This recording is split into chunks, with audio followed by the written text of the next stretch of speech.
পরমাত্মা রূপে হরি হৃদয়ত আসন্ত প্রকাশী ও তাতে হে ইন্দ্রিয় গণ ভূত প্রাণ বুদ্ধি মন প্রবতে যতে কজর রাখি। নির্গুণ পরম ব্রহ্মই জীব অংশে অন্তৰ্যামী ৰূপে প্ৰৱেশী জীৱদেহৰ অষ্টদল পদ্মৰ মণিকৰ্ণিকাত অধিষ্ঠান কৰি বাকেন্দ্ৰীয় চক্ৰৰ মাধ্যমেদি তেৰাই যিদৰে প্ৰকাশ কৰিব আমি প্ৰকাশ কৰিবৰ বাবে আমি প্ৰয়াস কৰা যাব। সেইবাব সমস্ত আমি আচলতে শ্ৰদ্ধাৰ নাথ বাপৰ ব্যাখ্যাৰ পৰা আপোনাভাৱে যথেষ্ট হৰি কথাত আপ্লুত হৈছে। আমি খোজে খোজ মিলাই তেখেতকে অনুকৰণ কৰি তেখেতে এৰি থৈ যোৱা যিখিনি বিষয়বস্তু সম্বল অমৃত কথা আছে সেইখিনিকে আমি আপোনাসৱৰ আগত অৱগত কৰিম। আমি গোহাৰিখন পোৱাৰ লগে লগে এটা কথা চিন্তা কৰিছিলোঁ, শ্ৰী শ্ৰী মাধৱদেৱৰ 538 সংখ্যক আৱিৰ্ভাৱ মহোৎসৱৰ লগত সংগতি ৰাখি যিহেতু আজি পাঠ আৰু ব্যাখ্যাৰ এই অনুষ্ঠানটি আয়োজিত কৰা গৈছে আপোনাসৱৰ মাধ্যমেদি, তো আমি এটা কথা ভাবিছোঁ যে আচলতে মহাপুৰুষ শ্ৰী শ্ৰী মাধৱদেৱৰ 538 সংখ্যক আৱিৰ্ভাৱ মহোৎসৱৰ লগত যিহেতু আপোনাসৱে সংগতি ৰাখি ভাগৱত পাঠ ব্যাখ্যাৰ আয়োজন কৰিছে, আমি ভাবিছোঁ মহাপুৰুষ মাধৱদেৱক অকণমান আজিৰ অনুষ্ঠানটোলৈ টানি আনি তেখেতক এভাগ আমি সম্বৰ্ধনা জনাম বুলি আমি খুব মনতে কল্পনা কৰিছোঁ। আমি গৃহতো কল্পনা কৰিছিলোঁ যে আজি যিহেতু মহাপুৰুষ মাধৱদেৱৰ জন্মোৎসৱৰ লগত সংগতি ৰাখি পাঠ আৰু ব্যাখ্যা, এই পাঠ ব্যাখ্যাত আমি মহাপুৰুষ মাধৱদেৱক এনেকুৱা এটা শুভক্ষণত, এনেকুৱা এটা পবিত্ৰ সন্ধিক্ষণত আমি মহাপুৰুষ মাধৱদেৱক এভাগি আমি শ্ৰদ্ধা ভক্তিপূৰ্ণ সেৱা নিবেদন কৰিম। তাৰ লগতে আমি ক'ব খুজিছোঁ যে আমাৰ মাজত বহু ছাত্ৰ ছাত্ৰী আজিৰ এই অনুষ্ঠানখনত উপবিষ্ট আছে আসনত, আৰু ছাত্ৰ ছাত্ৰীসকলে হয়তো আহাৰ গ্ৰহণ কৰিবৰ কাৰণে ভোজনালয়লৈ যদিও গৈছে, সমস্ত জনা বাপাইৰ লগতে ছাত্ৰ ছাত্ৰীসকলক পুনৰ যাতে সিদ্ধন্নমুঠি লৈ পুনৰ হৰিগৃহলৈ আহিবৰ কাৰণে আমি এই আসনৰ পৰাই অনুৰোধ জনাই সেৱা ধৰিলোঁ। আচলতে আমি মাধৱদেৱৰ ভাষাৰে আমি আৰম্ভ এইটো কাৰণে কৰিব খুজিছোঁ যে আমি সকলোৱে জানো যাক গুৰুজনাৰ ভাষাৰে বঢ়াৰপু বুলি কোৱা গৈছে। বঢ়াৰপু বুলি ক'লে আমি কি বুজোঁ সেইখিনি কথা আপোনাসৱে সমস্ত জনাই জানি আছে, তথাপিতো আমি আংশিকভাৱে 1-2 মিনিটৰ ভিতৰত মাধৱদেৱ মহাপুৰুষ বঢ়াৰপু মাধৱ পুৰুষৰ সম্বন্ধীয় যিখিনি বিষয়বস্তু সেইখিনি টানি আনি উপস্থাপন কৰিম। এতিয়া আপোনাসৱে চাব, আজিৰ পৰা 537-38 বৰ্ষৰ পূৰ্বে গুৰুজনাৰ একান্ত শিষ্য প্ৰপন্ন মাধৱদেৱে লখিমপুৰৰ লেটেকু পুখুৰীত তেৰাই ধৰাধামলৈ বৈকুণ্ঠৰ পৰা অৱতাৰণা কৰিছে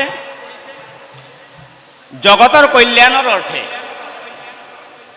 গুৰুজনাৰ একান্ত প্ৰপন্ন শিষ্য হৈ মহাপুৰুষ মাধৱদেৱে কেতিয়া গুৰুজনাক লগ পালে, এইখিনি বিষয়বস্তুত যিখিনি দৰ্শনযুক্ত হৈ আছে এই দৰ্শনখিনি আমি উপস্থাপন কৰাৰ লগে লগে আমি ভাগৱতলৈ আমি অগ্ৰসৰ হ'ম। আমি ক'ব খুজিছোঁ যে মহাপুৰুষ মাধৱদেৱৰ কথা আজি বিশ্ব দৰবাৰত প্ৰতিষ্ঠা কৰিবৰ বাবে আজি আপোনাসৱে হওক, আমিয়ে হওক, সত্ৰাধিকাৰ মহন্ত প্ৰভুসকলেই হওক, যিদৰে আপ্ৰাণ চেষ্টা কৰি আছে, সেইজন মহাপুৰুষ মাধৱদেৱ আজিৰ পৰা বহু বছৰ পূৰ্বেই বিশ্ব দৰবাৰত প্ৰতিষ্ঠা হৈ আছে। গুৰুজনাৰ ভাষাৰে ক'বলৈ গ'লে আজি গুৰুজনাক গুৰু আখ্যা দি মহাপুৰুষ মাধৱদেৱে এফাকি ঘোষা মাত্ৰ ৰচনা কৰিছিলে। এই ঘোষাফাকি আছিলে অ ত্ৰিভুৱন বন্দন দৈৱ কি নন্দন জুহৰি মাৰল কংস অ জগজন তাৰণ দেৱ নাৰায়ণ শংকৰ তাহা কেৰিয় অংশ। এই আত্ম শ্লোক ফাঁকিৰ মাধ্যমেদি গুৰুজনাক গুৰু হিচাপে প্ৰতিষ্ঠা কৰা মহাপুৰুষ মাধৱদেৱে পূৰ্বে শাক্ত ধৰ্মৰ এজন লোক আছিল। পূৰ্বে বিভিন্ন আগম মাৰ্গৰ তন্ত্ৰ মন্ত্ৰ যাগ যোগ ধ্যান তপ বলি বিধান আদি বিভিন্ন বিষয়ৰ লগত মহাপুৰুষ মাধৱদেৱে জড়িত আছিল। মহাপুৰুষ শ্ৰীমন্ত শংকৰদেৱক মাধৱদেৱে কেতিয়া লগ পালে? মহাপুৰুষ মাধৱদেৱৰ মাতৃ মনোৰমা আইৰ যেতিয়া শাৰীৰিকভাৱে কিছু বেমাৰে লগ ল'লে বা দেখা দিলে, তেনে এটা মুহূৰ্তত মহাপুৰুষ মাধৱদেৱৰ ভনী জোঁৱাই ৰামদাসক গোসানী দেৱী গোসানীৰ আগত এহাল পাঠা ছাগলী বলি দিয়াৰ উদ্দেশ্যে ৰামদাসক কিছুমান টকা দি সেই টকাৰে পাঠা ছাগলী সংগ্ৰহ কৰিবৰ কাৰণে এটা নিৰ্দেশ দিলে, কটকটীয়া এটা নিৰ্দেশনা কৰিলে যে এই ছাগলী মাতৃৰ আগত বা গোসানীৰ আগত বলি দি মোৰ মাতৃক আৰোগ্য হ'ব। এই চেষ্টাটোৰে যেতিয়া মহাপুৰুষ মাধৱদেৱে পাঠা ছাগলী আই গোসানীৰ কাৰণে যেতিয়া পাঠা ছাগলী বিচাৰি গোটেই ভ্ৰমণ কৰি ফুৰিল, এই ভ্ৰমোতে গাঁৱে গাঁৱে ভ্ৰমোতে গুৰুজনাক লগ পাইছিলে। আৰু গুৰুজনাক লগ পায়েই ৰামদাসে গুৰুজনাৰ পদ্মমুখতে যিখিনি দৰ্শন বা যিখিনি ৰহস্য ঈশ্বৰ তত্ত্ব ৰহস্য যিখিনি উপলব্ধি কৰিব পাৰিলে, সেইখিনি কথাকে আহি মহাপুৰুষ বৰাৰপুৰ মাধৱদেৱৰ আগত প্ৰকাশ কৰিলে। তেতিয়ালৈকে মাধৱেই আছিলে। মাধৱদেৱ তেওঁ কিছু সময়ৰ পাছতহে মাধৱদেৱ উপাধি পাইছে। এইজনা ৰামদাসৰ মুখেদি গুৰুজনাৰ ঐশ্বৰ্য গুৰুজনাৰ গুণ গৰিমাৰ কথা গম পাই বৰাৰপুৰ মাধৱদেৱে গুৰুজনাক সাক্ষাৎ কৰিবৰ কাৰণে তেৰাই বন্দুকালে যাত্ৰা কৰিলে। আৰু গুৰুজনাক মাধৱদেৱে লগ পাইছে। মাধৱদেৱে লগ পাই গুৰুজনাক প্ৰণাম কৰি গুৰুজনাৰ লগত কিছু সময় তৰ্কবাদত ব্যস্ত হৈছে। এইখিনি কথাহে অতি দৰকাৰ বৰ্তমানৰ সমাজখনত আৰু বৰ্তমান সমাজ ব্যৱস্থাত অসমৰ ধৰ্মীয় সাংস্কৃতিক আৰু বৌদ্ধিক জগতখনৰ কাৰণে মহাপুৰুষ শংকৰ আৰু মহাপুৰুষ মাধৱদেৱৰ যি মণিকাঞ্চন সংযোগ ঘটিছিল, এইখিনি কথা চমুকে ক'বলৈ হ'লে VVI ভেৰি ইম্পৰ্টেণ্ট ছাবজেক্ট। এইখিনি ইমান গুৰুত্বপূৰ্ণ বিশেষ আপোনালোকে গুৰুত্ব দিব, মনোযোগ দিব।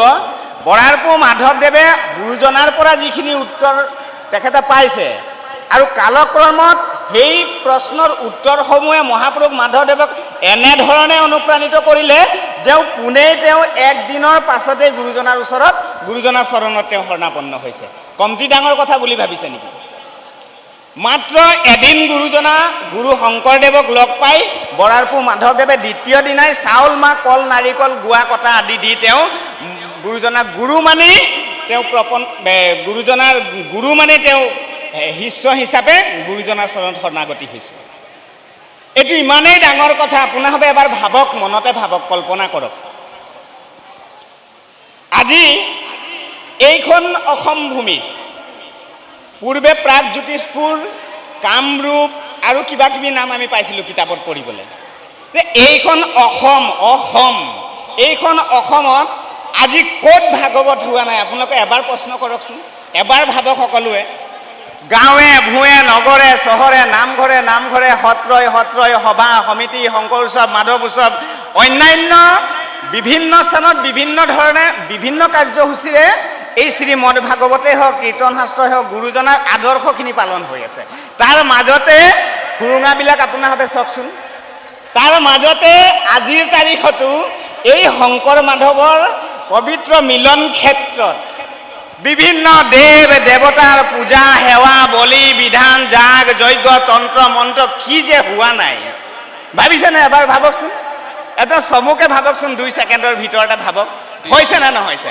আপুনি আমি সদায় দেখি থকা কেইঘৰলৈ মন কৰক, দেখি থকা সেই অঞ্চলবিলাকলৈ মন কৰকচোন এবাৰ। কেতিয়াবা দুখ লাগে নে নালাগে বাপ মাষ্টৰ? আমাক কিন্তু দুখ লাগে, আপোনাৰ বাৰু দুখ লাগিব।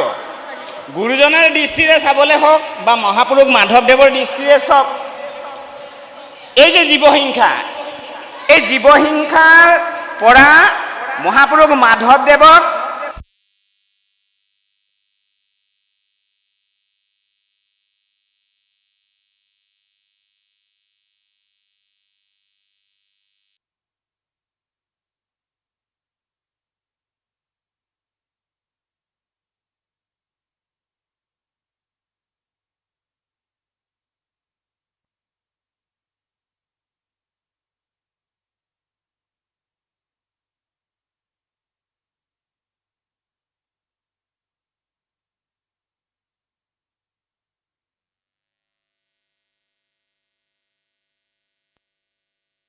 পৰা বৰাৰপু মাধৱদেৱে বিভিন্ন আগম শ্লোকৰে গুৰুজনাৰ নিগম শ্লোকখিনি তেওঁ খণ্ডিত কৰিবৰ কাৰণে একদম মানে য'ত পৰুণাস্তি চেষ্টা কৰিলে, আৰু ইয়াতকৈ আৰু ভাষা নাই, য'ত পৰুণাস্তি চেষ্টা বহুত চেষ্টা কৰিলে মহাপুৰুষ মাধৱদেৱে যে গুৰুজনাৰ শ্লোকখিনি আপ্ত বাক্যখিনি খণ্ডন কৰিবৰ কাৰণে বহুত চেষ্টা কৰিলে।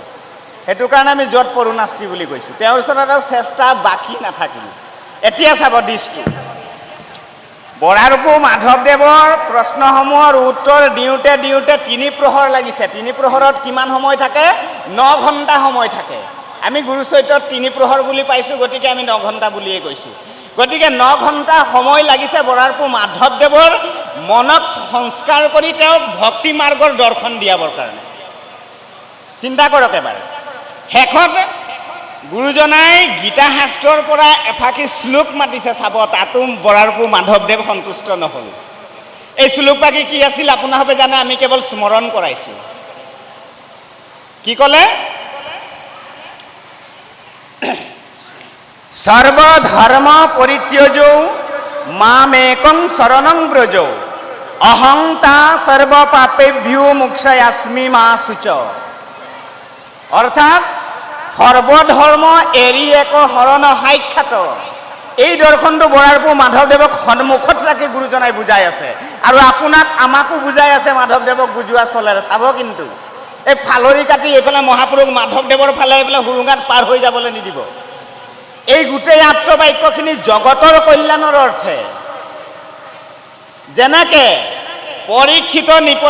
পৰীক্ষিত নিমিত্ত মাত্ৰ লোক উপকাৰ, আক কহি পঢ়ি লোক তৰুক সংসাৰ। অৰ্জুনৰ নিমিত্ত মাত্ৰ লোক উপকাৰ, আক কহি পঢ়ি লোক তৰুক সংসাৰ।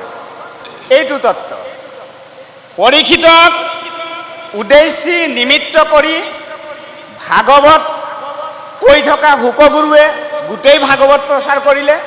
অৰ্জুনক কোৱাৰ চলৰে বিশ্ববাসীৰ আগত গীতা প্ৰতিষ্ঠা কৰিলে ভগৱন্ত কৃষ্ণই। ঠিক তেনেদৰে মহাপুৰুষ মাধৱদেৱে বিশ্বৰ কল্যাণৰ কাৰণে, বিশ্ব জনগণৰ কল্যাণৰ অৰ্থে বৰাৰপু মাধৱদেৱৰ আগত কি গালে জানেনে? গীতাৰ শ্লোক ভাগি সাৰ অংশ ভাগি গালে। মহাপুৰুষ মাধৱদেৱে অনুবাদ কৰিলে, সৰ্বধৰ্ম এৰি এক অহৰণ সাক্ষাৎ অহুদিৰ বিশ্বাসে সখী লয়ুক আমাক। যে তুমি সকলো ধৰ্ম ত্যাগ কৰা, নিগমৰ সকলো ধৰ্ম তুমি ত্যাগ কৰা, আৰু আগমৰ ত্যাগ কৰি তুমি নিগমৰ ভক্তি মাৰ্গ অৱলম্বন কৰা। ই ৰাম নকৰিবা ভয় হেৰা কৰো অংগীকাৰ, সমস্ত পাপতময়ী কৰিব উদ্ধাৰ। এইটো গীতাৰ সাৰ অংশ। এই শ্লোকফাকি যেতিয়া গুৰুজনাই বৰাৰপু মাধৱদেৱক নিক্ষেপ কৰিলে, বৰাৰপু মাধৱদেৱে কিন্তু এই শ্লোকফাকিটো তেওঁ ক্ষান্ত নাথাকিল। তেওঁ আকৌ মনৰ সংশয় থাকিলে। গুৰুজনাক কৈছে, গুৰুদেৱ মই তোমাৰ শ্লোকফাকিৰ অৰ্থ বুজি পাইছোঁ, কিন্তু তথাপিতো মোৰ মনত এটা সংশয় হৈছে। বোলে কি সংশয় হৈছে তুমি কোৱা? বৰাৰপু মাধৱদেৱে নিজৰ সংশয়খিনি ব্যক্ত কৰিলে। গুৰুজনাই শেষান্তৰ ভাগৱতৰ শেষ নিৰ্ণয় যি ভাগ আছে, যাক তৰুমূল শ্লোক বুলি কোৱা যায়, তৰুমূল শ্লোক, এই শ্লোকফাকিৰে বৰাৰপু মাধৱদেৱৰ মনৰ সংশয়টো দূৰ কৰিছে। বাপ মাষ্টৰ কি ক'ব? যে যথা তৰুৰ মূল নিখেশনেন তৃপ্যন্তি ভুজু উপশাখা প্ৰাণোপহাৰাস্যা যথান্দ্ৰিয়ানাং সৰ্বসন মৎস্যতে যায়। চাওক এতিয়া গুৰুজনাৰ পৰিশ্ৰমটো চাওক। ভাগৱতৰ যিভাগি সাৰ শ্লোক সাৰ অংশ ভাগি আনি বৰাৰপুৰ মাধৱদেৱৰ শ্লোক ফাঁকি খণ্ডন কৰিবৰ কাৰণে গুৰুজনাই প্ৰয়াস কৰিছে। এতিয়া সেই শ্লোক ফাঁকিকে যেনিবা গুৰুবস্তুৱে অনুবাদ কৰিলে লোক কল্যাণৰ অৰ্থে, জনগণৰ কল্যাণৰ অৰ্থে আকৌ কহি পঢ়ি লোক তৰুক সংসাৰ, ইমান প্ৰয়াস কৰিলে গুৰুজনাই। এৰাম বিষৰ মূলত যেন অয়ানি দিলে জলৌ অতি প্ৰীতি হুয় তাৰ যত পুষ্প ফল ওদালে পাতে হিংসে যদি মূলত নে দয়ৌ কদাচিতো বিক্ষেতাৰ স্বাদ কনলয়। এইটোৱেই ভাগৱতৰ সাৰ তৰুমূল শ্লোক বুলি কোৱা গৈছে। তাৰ পাছত আমি বৰাৰপুৰ মাধৱদেৱক এফাকি ঘোষাৰে তেখেতক সম্বৰ্ধনা জনাব খুজিছোঁ। এই ঘোষাফাকি বৰাৰপুৰ মাধৱদেৱে ক'ত ৰচনা কৰিছিলে আমি চমুকে ক'ম। গুৰুজনাৰ ওপৰত ইমান অত্যাচাৰ, যেতিয়া নৱ বৈষ্ণৱ ধৰ্মৰ আন্দোলন চলে, গুৰুজনাই বৈকুণ্ঠৰ একশৰণ হৰি নাম ধৰ্মক যেতিয়া প্ৰৱৰ্তন কৰিবৰ বাবে ১৭জন ভকতক লৈ যেতিয়া অসম ভূমিত তেওঁ প্ৰথমবাৰ তীৰ্থভ্ৰমণ কৰি তেওঁ ধৰ্ম প্ৰচাৰৰ বাবে তীৰ্থভ্ৰমণ প্ৰথমবাৰৰ কাৰণে ওলাই গৈছিলে আৰু ২১ বছৰৰ পাছত পুনৰ গৃহালৈ প্ৰত্যাৱৰ্তন কৰিছিলে। দ্বিতীয়বাৰ ১১৭জন ভকতক লৈ আকৌ পুনৰ তেওঁ তীৰ্থভ্ৰমণ কৰিব। তাৰ মাজ কালচোৱাত কি ঘটিছিলে জানেনে? আমি কেৱল মনত পেলাইছোঁ, আপোনাসবক মনত পেলাই দিছোঁ, যিহেতু ছাত্ৰ ছাত্ৰীসকলো আছে।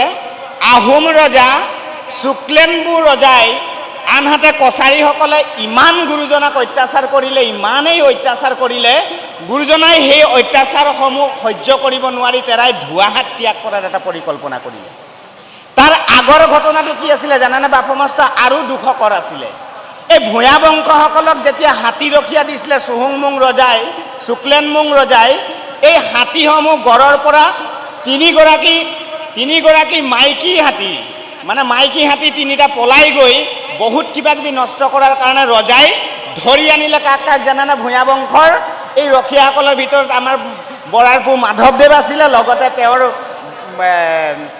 গুৰুজনাৰ ভনী জোঁৱাই উৰ্বশীৰ স্বামী হৰিদাস আৰু মাধৱদেৱক পাই ৰজাৰ সৈন্যই ধৰি আনিলে। ধৰি আনি দুইজনৰ ওপৰত বিচাৰ চলিছে। বিচাৰত হৰিদাসক প্ৰাণদণ্ডৰ বাবে আহোম ৰজাই নিৰ্দেশ কৰিছে আৰু আহোম ৰজাৰ নিৰ্দেশ মৰ্মে হৰিদাসক হত্যা কৰা হৈছে।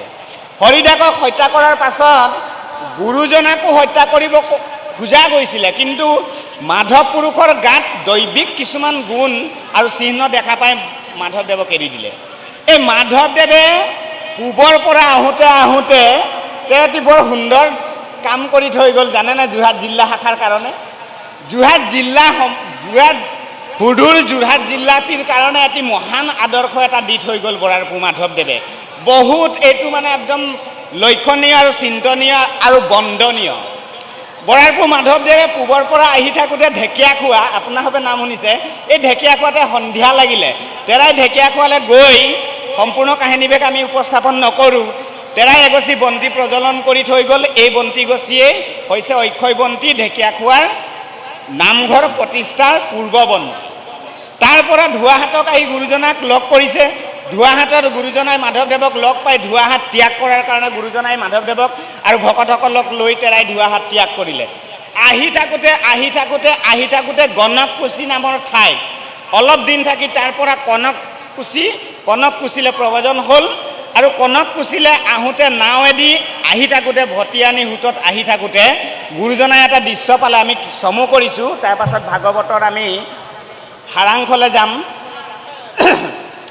এই কমাৰকুছিত এটা দৃশ্য ব্ৰহ্মপুত্ৰৰ পাৰৰ পৰাই গুৰুজনাই পাৰলৈ, ব্ৰহ্মপুত্ৰ সুঁতিৰ পৰাই পাৰলৈ লক্ষ্য কৰিলে এজন লোক বৈকুণ্ঠ পয়ান হৈছে।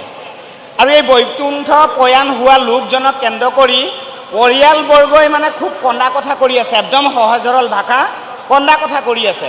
তেতিয়া মহাপুৰুষজনাই সুধিলে বৰাৰপু মাধৱদেৱক যে মাধৱ তুমি পাৰলৈ চোৱাচোন কিছুমান মানুহে কন্দা কথা কৰি আছে আচল দৃশ্যটোনো কি বৰাৰপু মাধৱদেৱে গোটেই বিষয়বস্তুটো গৱেষণা কৰি গুৰুজনাক উত্তৰ দি প্ৰদান কৰিলে যে গুৰুদেৱ এজন লোক বৈকুণ্ঠপয়ান হৈছে পৰলোকলৈ গৈছে তেওঁৰ আত্মীয় স্বজনসকলে ইয়াতে তেখেতৰ মৃতদেহটিক ধৰি আলিংগন কৰি কন্দা কথা কৰি আছে ভাৰ্যাপুত্ৰসকলে তেতিয়া গুৰুজনাই এটা দৰ্শন দিলে মহাপুৰুষ মাধৱদেৱক যে বৰাৰপু মাধৱদেৱ তুমি এই দৃশ্যটোৰ পৰা কি শিকিব পাৰিলা বৰাৰপু মাধৱদেৱে এটি সুন্দৰ দৰ্শন কৰাইছে আপোনাসবক আমাক যে হে গুৰুদেৱ মই এই দৃশ্যটিৰ পৰা এটাই কথা মই বুজি পালোঁ যে যেতিয়ালৈকে জীৱই মায়াত আবৃত্ত হৈ থাকে সাংসাৰী জীৱই তেতিয়ালৈকে কিন্তু আত্মজ্ঞানটো প্ৰকাশ নাপায় আমি মায়াৰ বিষয়ে অকণমান পাছলৈ ক'ম আমাৰ হাতত অকণমান সময় আছে বাৰু আৰু নাথ বাপকো আমি পুনৰ আহ্বান জনাম এই আসনলৈ আহিবৰ কাৰণে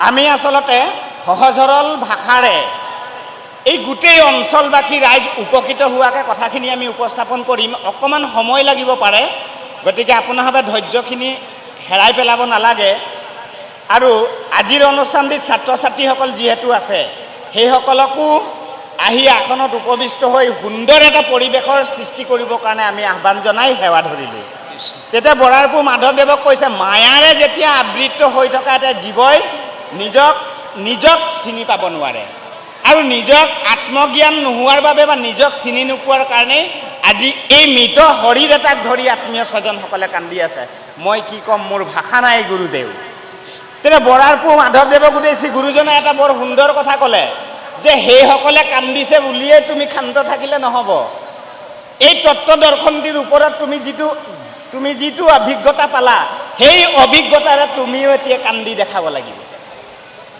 গুৰুজনাৰ উত্তৰ আহিলে যে তুমি যিটো প্ৰতিচ্ছবি দেখিলা তোমাৰ যিটো দৰ্শন হ'ল এই দৃশ্যটি দেখি ইয়াৰ ওপৰত তুমি এতিয়া মোক কান্দি দেখুৱাব লাগিব তেতিয়া বৰাৰপু মাধৱদেৱে এফাকি ঘোষাৰে গুৰুজনাৰ বাক্যটি একান্ত প্ৰিয় শিষ্য হিচাপে ৰক্ষা কৰিবৰ কাৰণে প্ৰয়াস কৰিছে বাপ সমাজত সেই বৰাৰপু মহাপুৰুষৰ সেই ঘোষাপাকিকে পৰৱৰ্তী সময়ত গুৰুজনাৰ নিৰ্দেশ মৰ্মে ঘোষা শাস্ত্ৰত সন্নিৱিষ্ট কৰিছে ঘোষাপাকি আপোনাৰভাৱে সাজু হৈ লওক ঘোষাপাকি আপোনাৰভাৱে এতিয়া আমাৰ লগত গাব লাগিব আৰু এই ঘোষাপাকিৰে আমি বৰাৰপু মাধৱদেৱক আমি আমাৰ আন্তৰিক শ্ৰদ্ধা আৰু ভক্তি নিবেদন কৰিম আপোনাৰভাৱে সাজুনে অল আৰ ৰেডি সকলো ৰেডি হৈ দিয়ক আৰু ঘোষাপাকি সমানে গাব আজি আমাৰ সমস্তৰে এটা সৌভাগ্যৰ দিন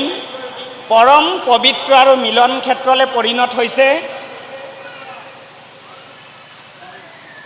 ভগৱন্তৰ গুণনাম লীলা চৰিত্ৰ য'ত য'ত শ্ৰৱণ আৰু কীৰ্তন হয় সেই স্থানটোক দ্বিতীয় বৈকুণ্ঠ বুলি অভিহিত কৰিছে আৰু আজি এটা মহান উৎসৱৰ দিন লগতে আপোনাসব মহাপুণ্যশালী এই কথা বেদে নিৰ্মাণ কৰিছে যাৰ আছে পুণ্য অসংখ্যাত সিহে পাতে কাণ শৰীৰৰ কথাটো আপোনাৰভাৱে গোহাৰি কিমান দূৰলৈকে বিলাইছিলে সেইটোতো আমি নাজানিম কিন্তু আপোনাৰভাৱে জানে কিন্তু যিমান হাজাৰ গোহাৰি বিলাইছিলে সিমান হাজাৰ লোক আজি উপবিষ্ট আছেনে নামগৃহত প্ৰশ্ন কৰক এবাৰ সিমান হাজাৰ লোকটো আজিৰ সভাখনত উপস্থিত নাই এই জ্ঞান যজ্ঞৰ অনুষ্ঠানটিত কিয় জানেনে বাপ সমস্তে এইখিনিও আমি পাছলৈ থৈছোঁ এইখিনিও কম এতিয়া আপোনাৰভাৱে সাজু হওক বৰাৰপু মাধৱদেৱক এফাকি ঘোষাৰে আমি আজি এই শুভক্ষণত আন্তৰিক অভিনন্দন আৰু সেৱা নিবেদন কৰিম আপোনাৰভাৱে পূৰ্ণ সহায় সহযোগিতা আগবঢ়াব দেই বাপ সমস্ত কৃষ্ণ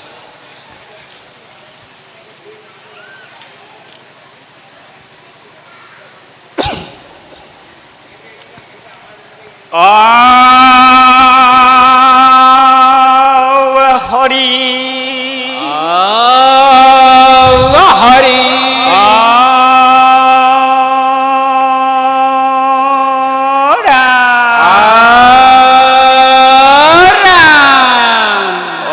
কি মতে ভকতি কৰি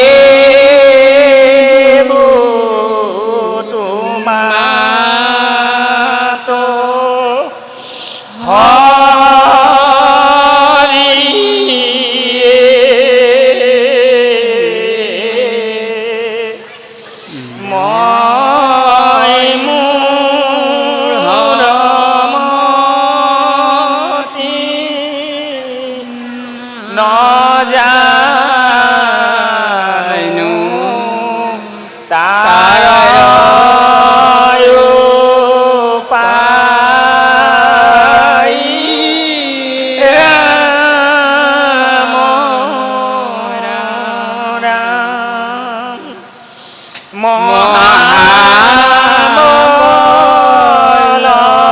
মহাবলৱন্ত দুৰ্বাসনা ঘোৰ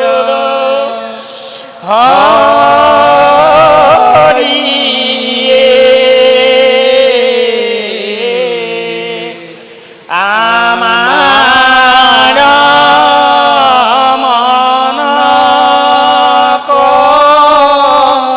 তেজিয়া দূৰ যায় ৰাম ৰাম তোমাৰ মায়ায়ে মন মোহিয়া আছে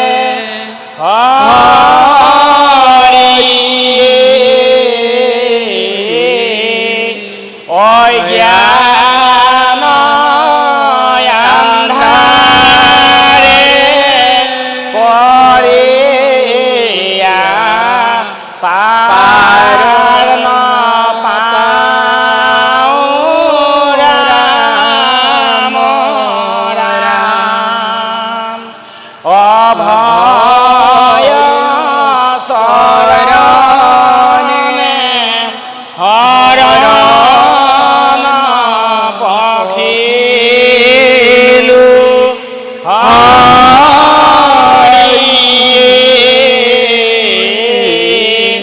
অতুৱা গুণনাম ভকতি প্ৰদীপ চাওঁ ৰাম ৰাম অতুৱা গুণনাম ভকতি প্ৰদীপ চাওঁ ৰাম ৰাম হৰি হৰি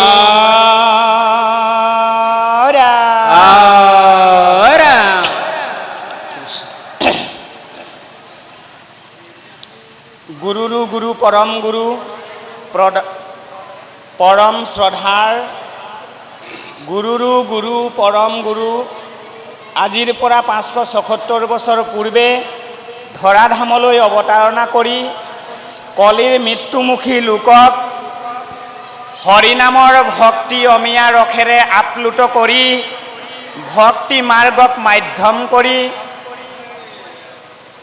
84 লাখ জুনিক অতিক্ৰম কৰি ভগৱন্তৰ বিশেষ কৃপাত মনুষ্য শৰীৰ প্ৰাপ্ত সমস্ত জনা পুণ্যৱন্ত ভাগ্যৱন্ত নৰক পুণ্যভূমি ভাৰতবৰ্ষৰ বুকুৰ পৰা অনন্ত ধামলৈ গতি কৰাৰ যি ভক্তি মাৰ্গৰ মাৰ্গ প্ৰশস্ত কৰিলে সুলভ মাৰ্গ প্ৰতিষ্ঠা কৰিলে